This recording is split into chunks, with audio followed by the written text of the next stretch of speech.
Hello folks, welcome back to Indaba Africa. Chris here once again. This time we're talking about Beijing's propaganda campaign taking a hit over the Wuhan coronavirus or COVID-19. Before any China followers out there freak out, calm down, I'm not attacking China. I'll explain that. Simply titling this video, Beijing's propaganda campaign takes a hit.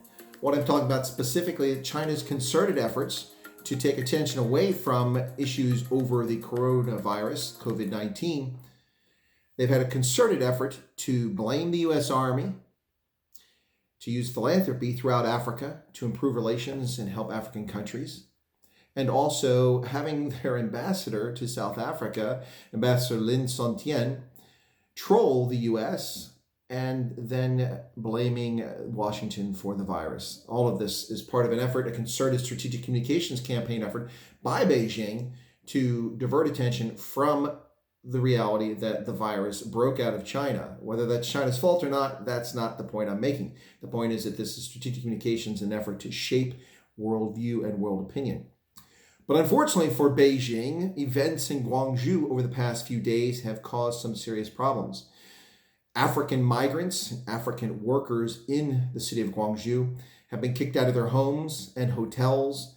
They have been repeatedly tested for COVID-19, yet never given the results of any test. They're complaining of discrimination in public, and now African ambassadors to Beijing are complaining about the stigmatization and discrimination taking place against Africans living in China. This is a serious concern and undermines all of the efforts Beijing has been making for the past 6 weeks to distract and divert attention from the coronavirus. It has brought the virus right back to everyone's attention and China's part in the virus. So what is happening here? Well, first off, discrimination against Africans and racism and bigotry displayed towards Africans is hardly a new occurrence in China itself. This has happened for a long time. No, do not infer from that statement that 1.6 billion Chinese by any stretch of the imagination are racist or bigots. I'm not saying that. What I'm saying is that many Africans have reported being subjected to abuse, racism, or bigotry while living in China.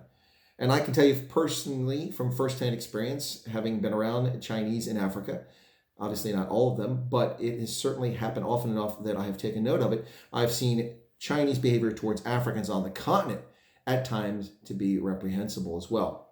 So again, I'm not attacking the Chinese people. I'm not claiming that they're racist or bigoted. What I'm saying is that you find these people everywhere. And these events are undermining Beijing's efforts at strategic communications. For Beijing, that's unfortunate.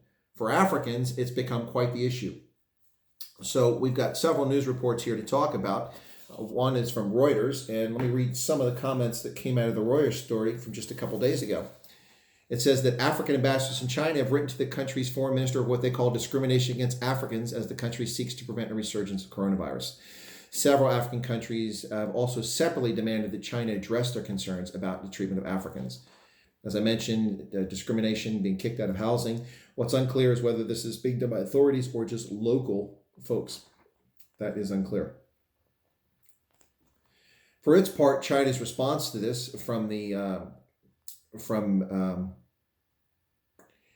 State Councilor Wang Yi from the Chinese government, their top diplomat there, says that the Guangdong authorities have attached great importance to some African countries' concerns and are working promptly to improve their working method. I'm sorry, that wasn't Wang Yi, that was the foreign ministry spokesman, Zhao Lijian. Well, so they say authorities are addressing these concerns in response to African governments demanding a response, and also followed by saying African friends can count on getting fair, just, cordial, and friendly reception in China. Well, I don't dispute that. The majority of Africans I've met have had positive experiences in China, as have the majority of Westerners and Americans whom I've met. But this, nonetheless, is a crisis that Beijing was not prepared for, and frankly, is now finds itself in a difficult spot over. Eric Olander from the China-Africa Project, who does regular podcasts and has a newsletter on events on China-Africa relations, has been reporting on this. And his most recent article is entitled An Unprecedented Rupture in China-Africa Relations.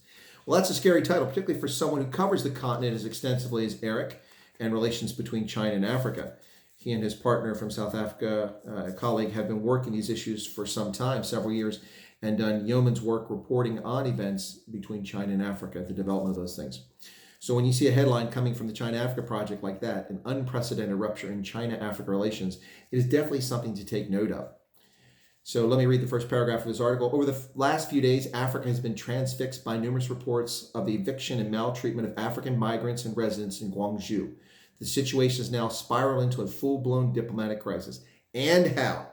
That is exactly what is happening here, a full-blown diplomatic crisis for Beijing in dealing with its relations with African capitals. And given that Africa is not a country, it has 54 countries, depending on how you observe countries or not, but Africa has over 50 countries. This is an immense challenge now diplomatically and from a strategic communication standpoint for Beijing. Regardless of how this crisis came about, it is now a serious crisis between Africa and a number of countries. And it's something that Beijing is going to have to focus a lot of effort on. And it, for Beijing, and from their perspective, sadly, seems to have undermined efforts on their part to provide philanthropy to African countries. For instance, a 13-member medical team from Beijing arrived in Algeria just a few weeks ago to help that country, which is one of the hardest hit by the medical crisis on the continent, with around 2,000 confirmed cases. So that medical team arriving in Algeria. On top of that, Beijing coordinated with Abuja to send an 18-member medical team, if you may recall my earlier video, that offended a number of health professionals in Nigeria. But nonetheless, it was an effort at philanthropy and assistance from Beijing that may have gone for naught over this crisis. This is something that is not going to go away, and it's not the first time it's happened, particularly in Guangzhou. This is a place where it has happened previously. So while it is likely not the Communist Party's fault, it is a mess they'll have to clean up. And I wish them luck in sorting it out. And I also wish the Africans who are feeling aggrieved in Guangzhou the best and hope that they do receive better treatment. Stigmatization of a disease is not a good thing. We've seen it with leprosy over the centuries, and in most recent history, contemporary times, HIV and AIDS, the stigma attached to that. It's not something folks should have to deal with, and I hope that this problem is resolved. But in the meantime, a wide open door is open for other countries to improve their strategic communications with Africa. Hello, Washington. I'm talking to you. An opportunity to remind folks of what the United States is doing across the continent of Africa for the benefit of Africans, to their health. So, ladies and gentlemen, thank you for tuning in to this broadcast on China and Africa in relations. Beijing's propaganda campaign takes a hit. That's the title of this one. Thank you for tuning in. If you enjoy the content, I ask that you subscribe to the channel. Just push that little button down there. It's free of charge. We're not going to charge you. Nothing hidden there. No fees. We're not your local bank or your mobile carrier. So please subscribe to the channel. Share it with your friends. Share it with your foes, whomever you'd like. The best way to get the message out is that people become aware of the channel. We can share this and have a discussion here. I welcome all comments, positive, constructive, negative. Please feel free to give them. Hopefully won't get negative comments, but feel free. If you have a difference of opinion, share it in the comments. I'll address it if possible. Also, I take recommendations and shift my video productions based on that. So your time is well spent if you share that with me.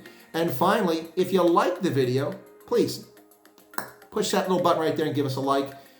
Everyone appreciates a like, and it drives traffic to the channel. So I thank you once again for tuning into Adaba Africa.